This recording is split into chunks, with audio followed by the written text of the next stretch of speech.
We are thrilled to welcome her back. It's the sideline and digital reporter for the Milwaukee Bucks. This is Zora Stephenson's first season with the team. And what a season it has already been, right?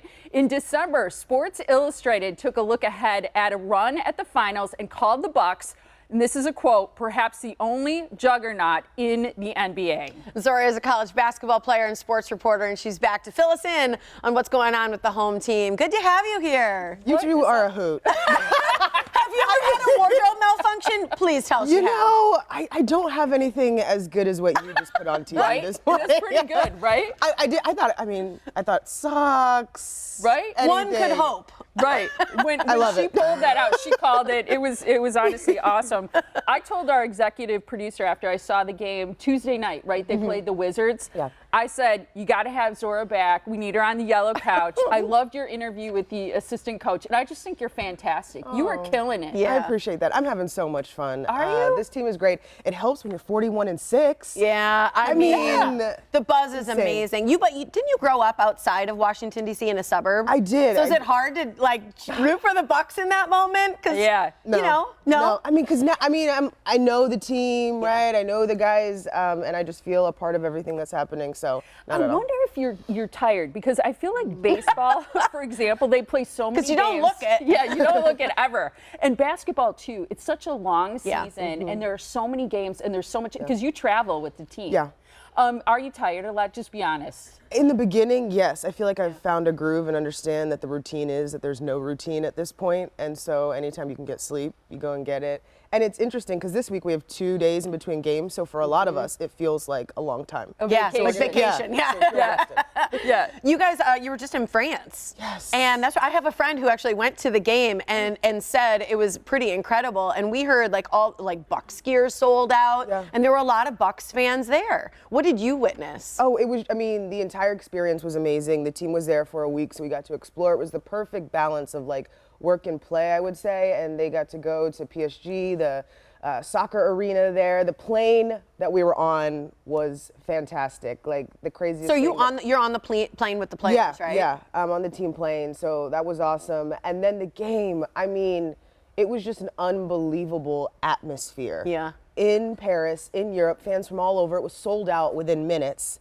And all the Bucks here were sold out. They were just so happy that they got to see the Bucks in person. And first time for both of these teams to play a regular season game in Paris, which was pretty incredible. And I wonder, too, as you're traveling with the team, especially Giannis, everybody wants to know about him.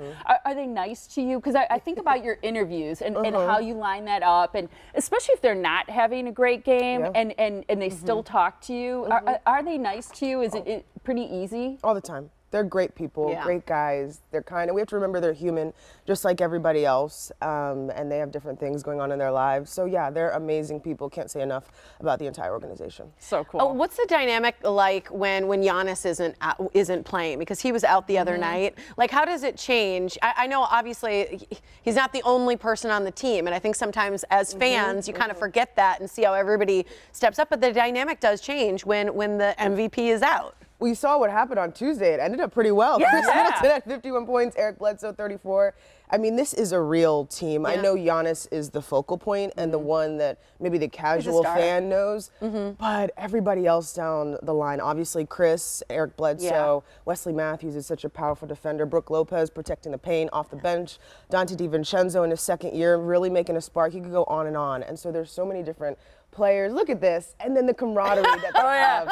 I love that. 51, everybody was so happy. Yeah, for Middleton. That's a huge deal. That's a really big accomplishment in that game. And truly an all-star team. I think it's great for fans to see the rest of the team, how great they are, too, especially when Giannis is out. I feel like you get a lot of respect, and part of it is because I know you were a co-captain in college of your basketball team, and the fact that they know that you know the game. And I don't want to bring it down, but I know that Kobe Bryant was a mentor to Giannis in particular.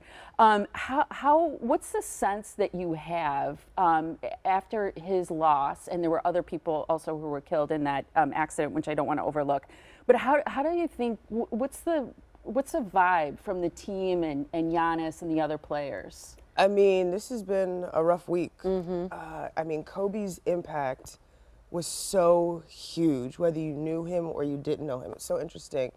I was so down, and I never met Kobe. I was so Right. down about it. I was talking to my mom, and she was like, yeah, Zora, it feels like we lost a member of the family. And I was so confused because it's a person that you never met. So just imagine if you did meet him. Yeah. And everybody grieves differently. He was a friend and mentor to Giannis, and so he's dealing with that privately. I think in terms of the legacy of Kobe, specifically with Giannis, it's learning how to have a mindset, right? Yeah. The mental part of the it. mental part of it. And Giannis was talking about that, like not caring what other people think, forgetting, like if you miss a couple shots, just keep shooting.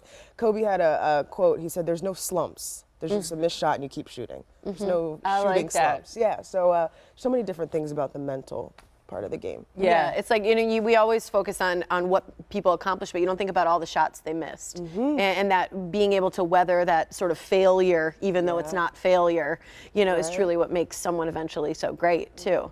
What are you thinking for the rest of the season? How are you feeling as we go? Yeah, I mean, come on.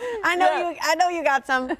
I mean, the goal is just to go as far as you can, right? Anybody on the team would say that. I truly believe, though, they're taking it one game at a time. They're on pace for 70, but the guys would not say, hey, that's our goal right now. They're focused on Denver, which is tomorrow night. Yeah. And after that, Phoenix on Sunday. So they just want to keep, the train rolling. 9 wins in a row so far. Yeah. They've been doing so well, you kind of forget. Like, 9 is a lot. Yeah. Yeah.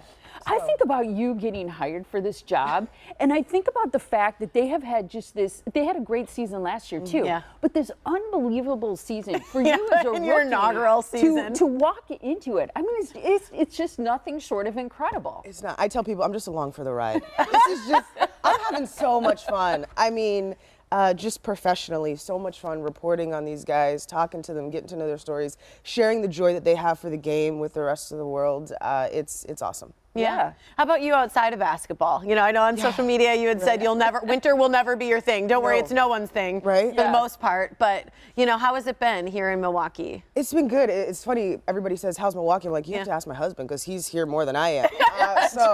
I'm excited for summer to really explore the city a little bit more. At this point, I mean, we've got our go-to spots after the games and stuff. Because you're kind of that. a foodie too, right? Yeah. Oh, for sure. Yeah. So I told you last time. Any recommendations? Let me know. Do you have a favorite dish?